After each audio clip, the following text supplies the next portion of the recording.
One final thing to talk about, King. You had Dana White, UFC, wrestler. Oh my gosh! Yeah, I got a couple more things to talk about.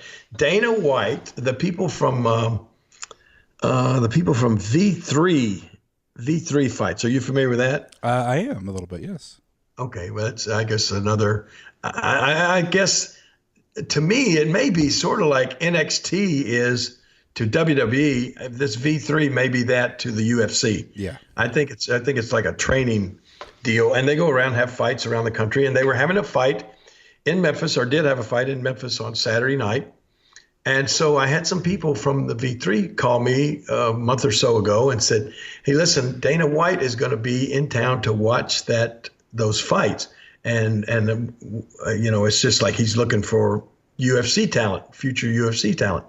And he said also what Dana is going to do, he's going to come in a day early, and they want to film an episode of his TV show, which Dana has a show that's on YouTube and I guess on the UFC network called Dana White Looking for a Fight. And they explained to me that he just, in different cities that they're in, he'll go in, find something kind of local flavor to get involved in and have a couple of guests on the show. And then he'll attend those matches and pick out one of the fighters and I guess give him a UFC contract. Well, anyway, their idea for the show was to have me come out and meet Dana and two of his MMA fighters at the UFC gym here in Memphis. And I would go in the ring with all those guys and show them, maybe a little bit of the difference between the wrestling or pro wrestling and the UFC stuff. And then later on that night, they were going to set up a ring outside my club and have the two UFC fighters go against two professional wrestlers, and I thought, well, that all sounds cool, but man, how's that going to work out? So anyway, I wound up meeting Dana White and his two fighters at the gym earlier in the day, got in the ring with them, had a really good time showing them, just some of the, a couple of different holds. But the main thing was like, I told him, I said, you guys are going to find out that this is a little bit of a different environment, and the fact that, you guys fight inside a cage, and here you're going to be in a wrestling ring with these ropes. And I just wanted, you guys need to kind of get accustomed to what it's going to be. If you get pushed back against that cage, that's a hard metal thing with no give to it. I said, if you get thrown into the ropes here in a wrestling ring, boom, you're going to get sprung, you're going to spring off those ropes, and hopefully it'll throw you back at your opponent, or either all the way across the ring to the other ropes.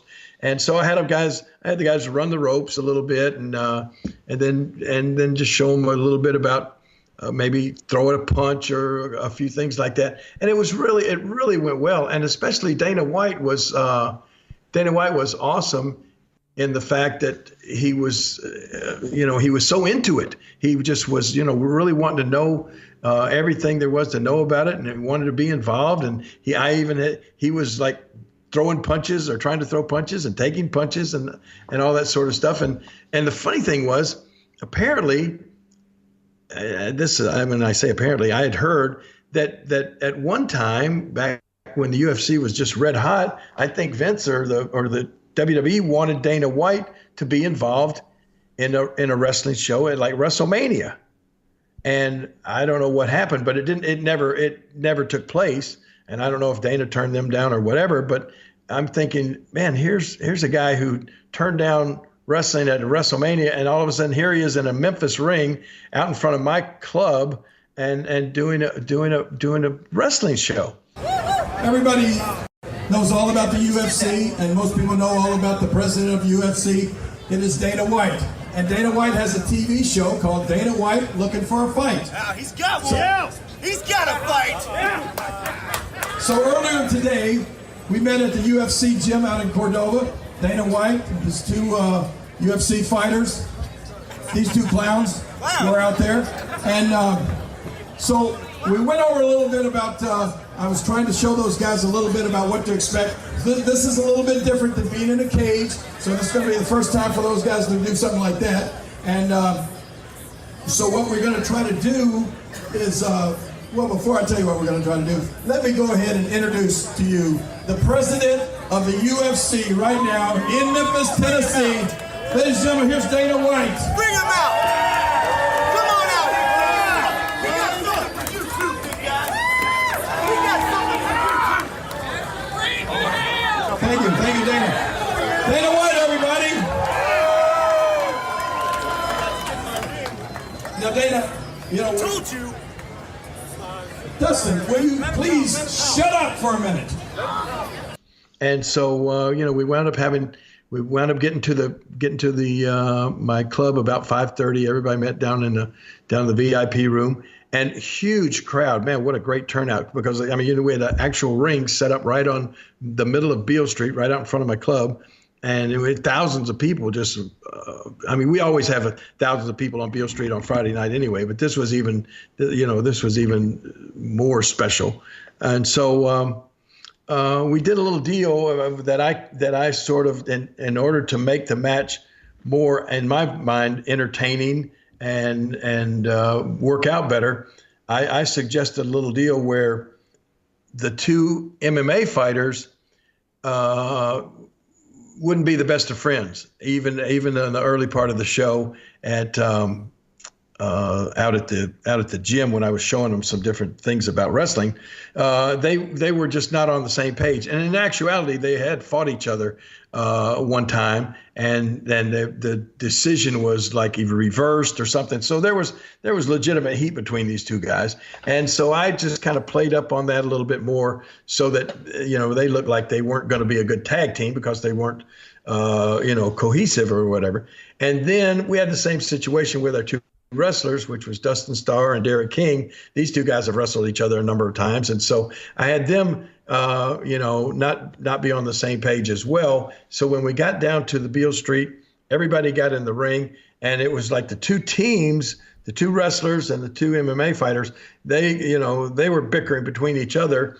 And so I kind of stepped in with Dana, and I said, you know what, it looks like, somebody's got to restore some order here. And I guess since this is my club, it's going to have to be me. So, I looked at the two MMA fighters, which I said, Matt, you don't like Dean, and Dean, you don't like Matt. And then I looked over at Derek King. I said, Derek, you don't like Dustin Starr. Dustin, you don't like Derek King. So here's what I'm going to do in this match. I'm going to take you, Derek King, and I'm going to put you partners with Matt over here on the MMA. And then Dean here in the MMA, I'm going to make you partners with Dustin Starr. And so, and then they all went over and hugged each other, and it was all like they were happy with their new teammates. So what we did there was we were able to make it almost like not a mixed match, but a match where during the match, the wrestlers could kind of go against the wrestlers, and the MMA fighters could go against the MMA fighters. And so, and then of course we did have interaction all the way around, but it would make for a longer match. We only had one match, and we wanted it to go about at least 20 minutes or so to give the people, even though it was free, to give them their money's worth. So it really worked out well. And to see Dana White interacting, he got in on the finish and helped hold his the guys that he was managing, helped hold down for the 3 count. Then the heel manager was Maria, which was Dustin Starr's wife. She came in, jumped on Dana White's back, and was riding him around the ring, piggyback, trying to choke him out. And it was really a fun event, and it really went well. And Dana was really happy. They filmed it. It's going to air during the summer, this summer on his YouTube show and his network show. That's great. I saw a lot of the photos, and the street was packed with people. And I saw pictures from Dustin and Maria posting on social media. So that was good exposure for you, King. And I saw you're wearing one of your Pro Wrestling Tees King shirts. Yes, I was. I sure was. You love that shirt, don't you? I see you. And Mr. Belding, Dennis Haskins, Mr. Belding from Saved by the Bell was in attendance. He came into town and was there watching and everything. And he and I went out to dinner afterwards. And it was all really one of those deals where you look back on it and you say, you know what, it couldn't have been better. You didn't know how it was going to turn out, but in the end, it couldn't have turned out any better than it did. Well, that's great. That's good. So look forward to people seeing that during the summer. And Yep. How's Dana White? I heard. And then, you know what? Oh my gosh, he was such an awesome guy. He really was a cool guy, and I think he had a lot of fun. I think it all went so smooth and so easy for him that he enjoyed being in Memphis. And then I heard their V3 fights went over really well the following night. And he told me, he said, King, I really do appreciate you doing this for us and doing this with us. And he said, I want you to know, I don't know how much you come out to Vegas, but if you're out there, and he just said that, he said, Vegas is my town. He said, I get you anything you want in Vegas. He said, I don't care if you want to come to fights. He said, I don't care if you want to come to shows. He said, I don't care if you need hotels, anything you need in Vegas, you just call me. So, I mean, you know, that was really cool. And it was a good night.